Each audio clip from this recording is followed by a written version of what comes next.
Good morning, YouTube, my beautiful brothers and sisters. It is September 25th already, 2013. Gather around. Hope you have a fresh, hot pot of coffee on. And let's have our coffee and I'll tell you what's going on today. Hold on.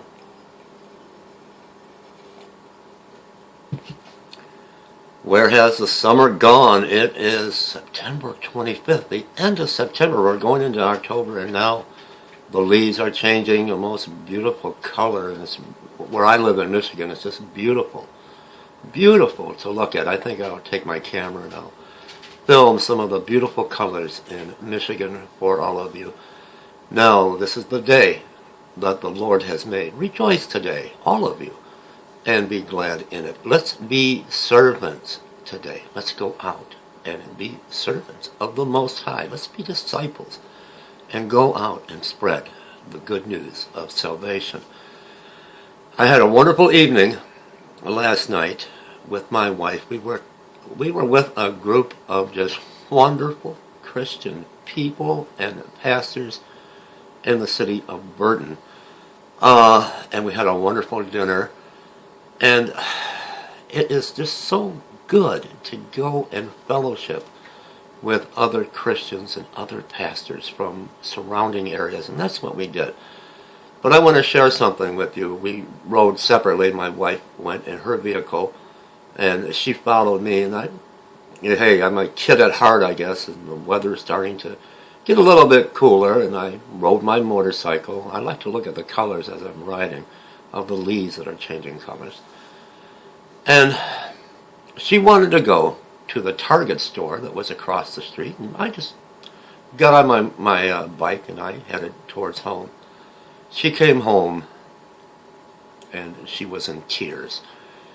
She had been in the store and she'd seen a homeless man, and he was going through the garbage looking for something to eat, and he was very, very dirty. And she went to her car and she said, "Oh, I just wish you would have been there.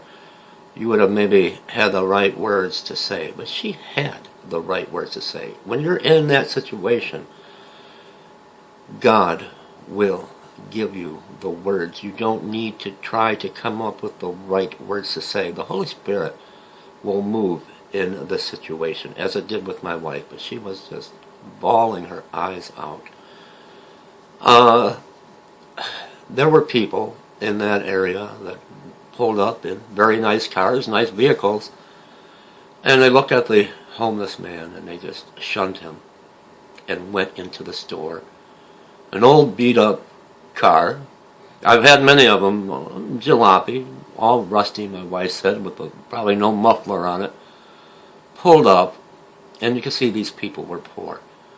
And the young man, I believe it was his wife, she said, went into the store, and the young man got out of his car and he went to the back seat and he found a winter jacket and he gave it to the homeless man. On that, my wife, she went up and approached the homeless gentleman, and she had her Bible in the front seat of her car. And she prayed with the homeless man, and she asked him if he was a Christian, if he had come to salvation, and indeed he did. And she asked, did he have a Bible? And he said, no. This is what touched me. He said, all I have is scriptures that I have memorized my entire life, and I have them in my head, and I recite them. I recite them all the time. She gave the homeless man her Bible. What a wonderful servant she is. If she only knew how she touched this man's life.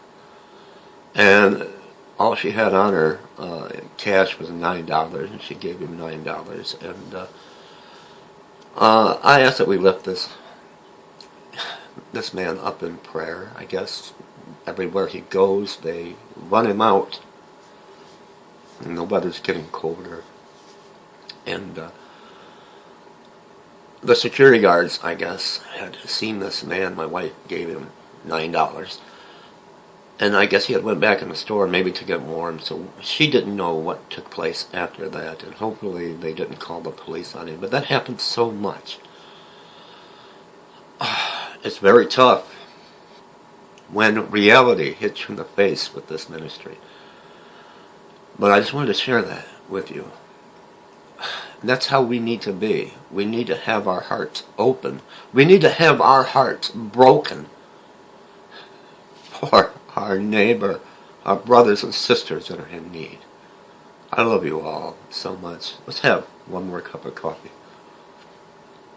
I lift my wife up today for her good deed that she did last night. And again this morning she's very worried. And I think she understands, and it's very difficult for me because we go home to our nice house and our electricity and our television set and our computer. And what bothers me, I've got to leave. At some point I have to leave. And all I can do is lift them up in prayer. But the heavens, that the heavens will part and the Holy Spirit will rain down upon them. And that our beloved Father will give them peace and He will comfort them in this time. Because a mansion awaits them. A sea of crystal glass awaits them. Our treasures aren't here on earth. Our material things that we have, our cell phones, our fancy cars, our big houses with the swimming pools and the 2- and 4-car garage. Our treasures are stored in heaven. By what we need to go out and be servants. That's where our attention needs to be. There's a lot going on in the world. We've got Comet Ison, and we've got this major earthquake, and now it's 327 people have perished in Pakistan, and this mountain island appears, this phenomenon, and there are so many signs that are taking place showing us the closeness of the imminent rapture of the church, the bride. Open your heart. Awaken your heart to those less fortunate. That's what Jesus did.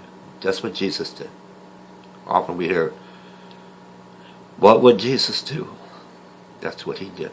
Let's go out and be disciples. I love you. I'll be back in a little bit. God bless you. I'm emotional. I'm emotional this morning because I see that time is running out. How are we spending this time? I love you. TrumpoftheGodMinistries.com is my ministry. God bless you all.